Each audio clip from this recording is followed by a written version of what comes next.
Tom, there he is, Hickory, who we have not seen for 792 days. It's been a long wait for him to make his eagerly anticipated return after making a winning debut at Yarmouth. Now, that form hasn't turned out to be that strong. He's clearly had an issue since then. He's been away 26 months. And if he's ready to go off a layoff, he'll be the one to beat. I mean, looking just under the rug, through the relatively see-through rug, he looks probably fit and well. From the James Fanshawe stable, you would imagine that there should be a bit to work on going forward. The nagging feeling is that he's surely going to need this to some extent, and he has to give weight away under his penalty as well, off a mammoth layoff. But that might not matter. This is not a strong race when you look at who he's taking on. And if he reproduces his debut form, then he is definitely the one to beat, as he has shown with his short price in the market. The question mark as well would be the pace of the race, which we can touch on in a second as well. It doesn't look like he'll get the same setup as he did at Yarmouth, but he's clearly the one to beat. He's the only winner in the lineup. Just in behind, number 4, have a quick look at him, Sunset in Paris. He's running for the first time in 568 days as well, having left Richard Hughes in the interim, joined John Jenkins.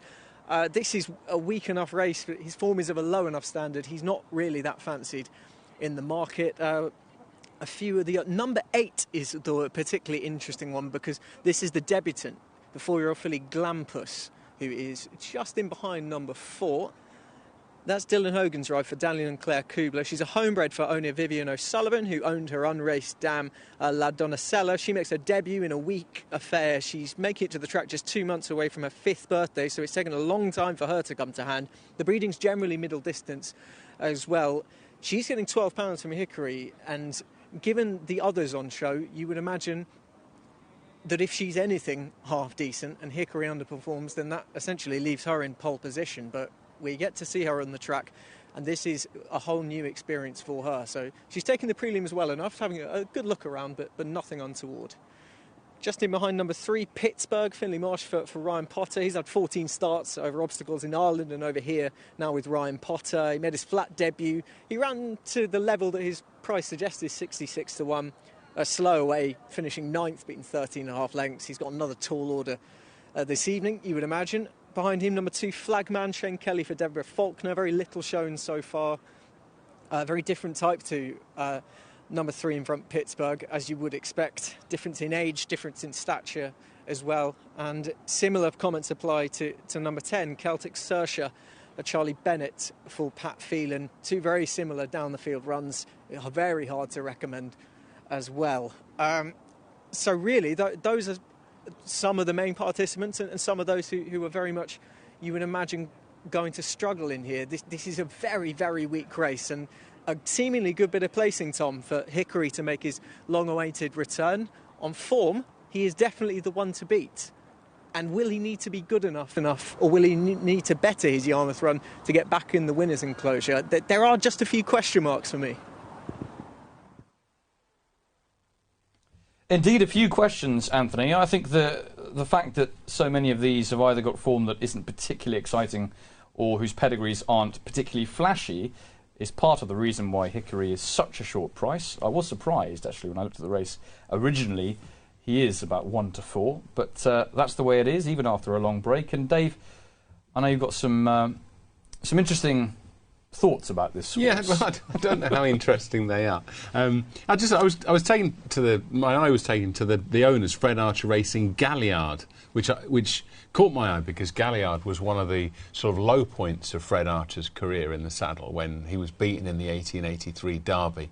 Archer's brother Charlie saddled a horse in that race called Highland Chief, and a few onlookers felt maybe that Archer was was riding with an eye to hoping that Highland Chief would win the race. I think that Charlie Archer was a bit of his fortunes fluctuated quite wildly, and he was known to have had quite a big bet on Highland Chief for the Derby. In the end, both of them were beaten by St Blaise, who was trained by John Porter, I think, and Galliard was 3rd and Highland Chief was 2nd. But I just thought it was quite interesting that we know, the Fred Archer Racing Syndicate, they named their horses after the significant ones in the great man's career, and Galliard, certainly it was a point in Archer's career and indeed life where things started to go quite badly wrong, and then of course ended with his suicide in 1886. Don't know whether that was interesting or not. It just, as an Archer anorak, it caught my attention. Well, maybe they're thinking of it a reverse superstition here, and they think, oh well, if we name a horse after one of the horses that wasn't quite as good, maybe it will be very good. Yeah, and certainly he looked pretty impressive on debut, didn't he, at Yarmouth? Yeah, he did. I mean, obviously there's lots of water under the bridge. What is it? 792 days off.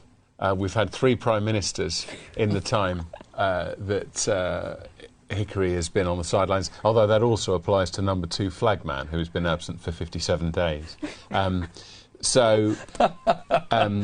We have to look. If it's your thing to crash into 4-to-1 on shots, I suggest you have to look at the title of this race, which is the Unibet Support Safe Gambling Novice Stakes. Yeah, that's a very fair observation, I have to say. Rachel, in your view, is this about the right price for Hickory, or do you think it's too short?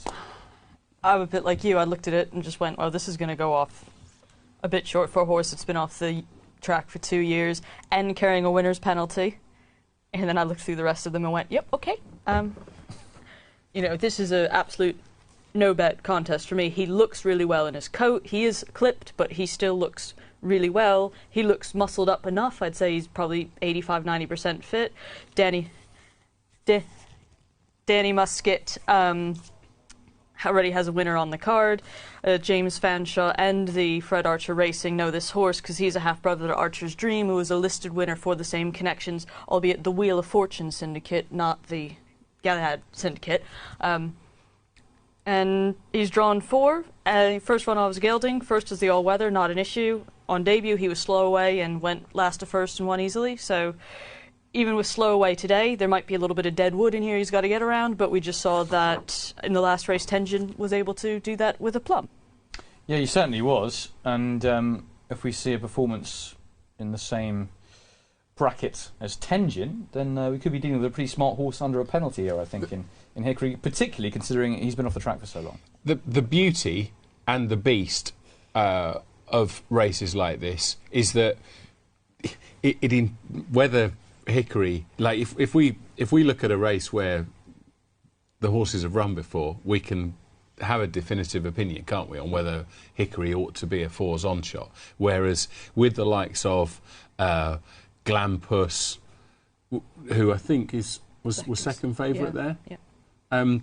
The truth is, we just don't know, do we? We don't know how good Glampus is. So it may be that if Glampus is actually pretty good and is ready to go at the first time of asking, then if you've taken the 4s on, you're going to have a pretty uncomfortable ride over the next few minutes. But of course, if Glampus either isn't ready or isn't really that good, then the 4.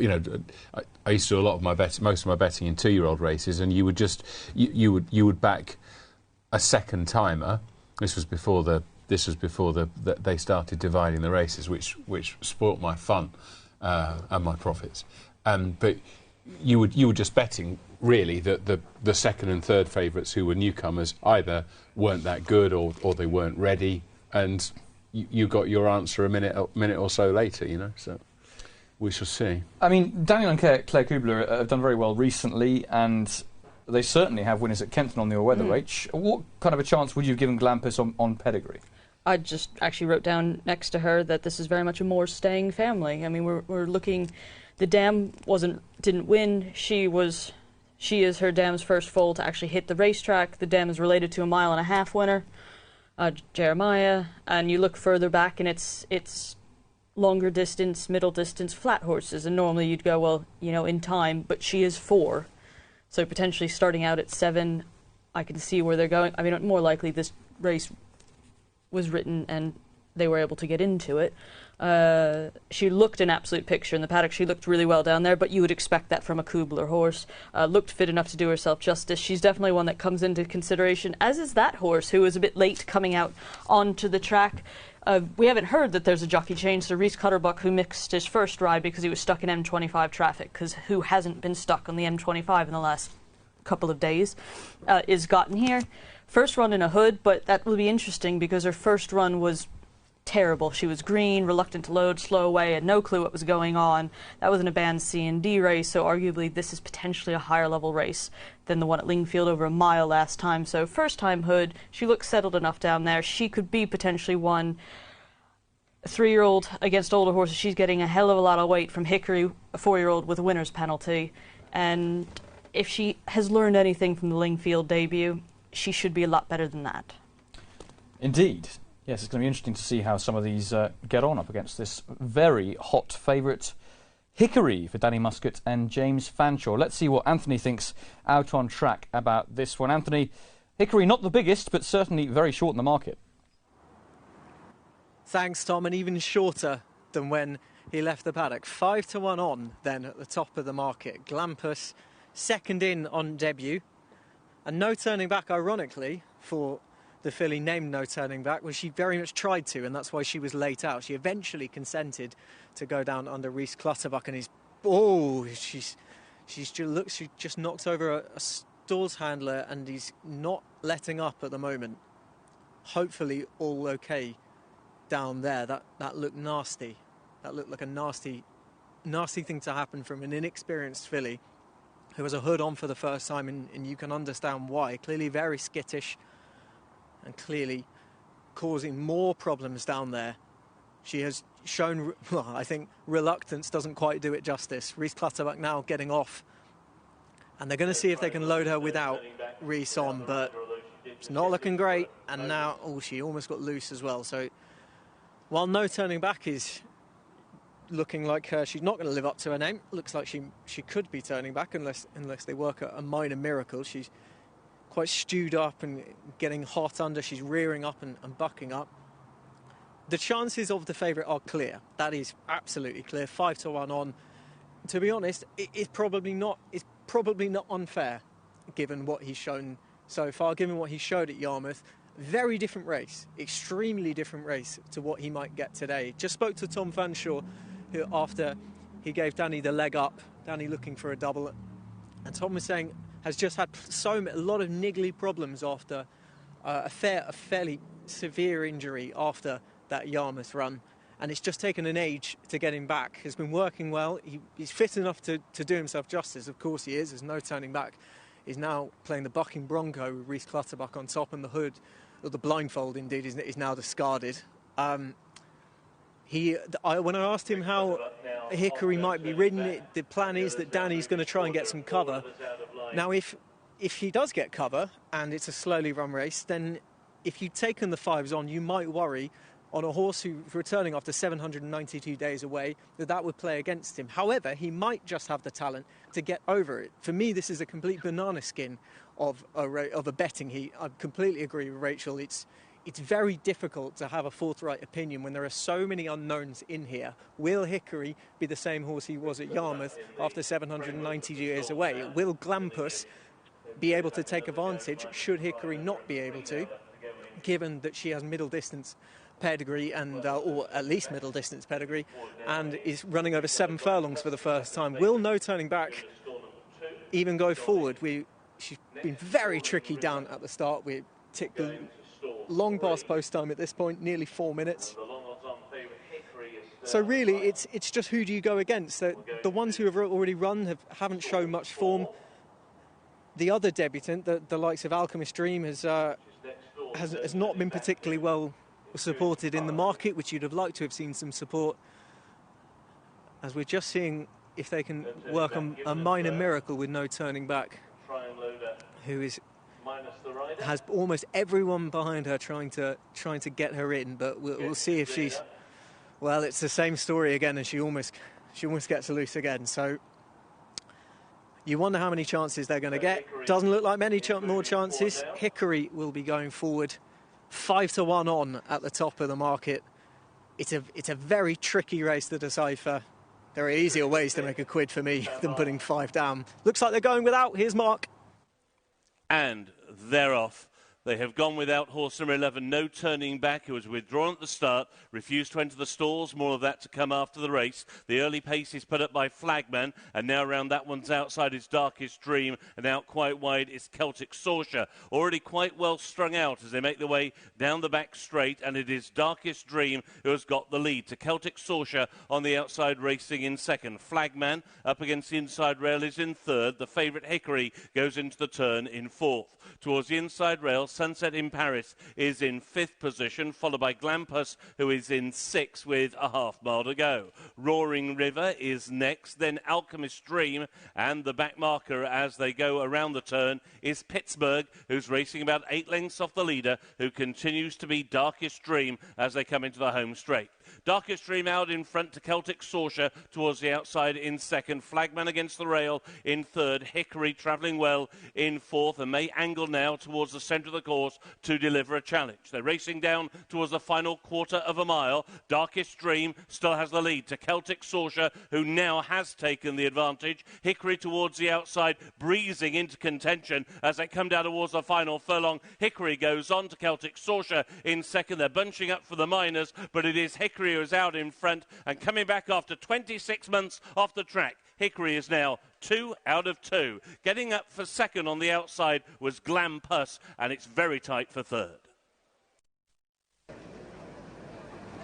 Long while off the track, as Mark said in commentary, 26 months, 792 days, but the result is the same as when we last saw him. Hickory has won, and won really easily. You'd imagine he'll have had harder pieces of work at Warren Hill, to be honest, for James Fanshawe, and he's won really impressively, as his price suggested he should, as his profile suggested he should. But after that long of a layoff, after the problems he's had, you needed to see it on the track, and he's very much delivered.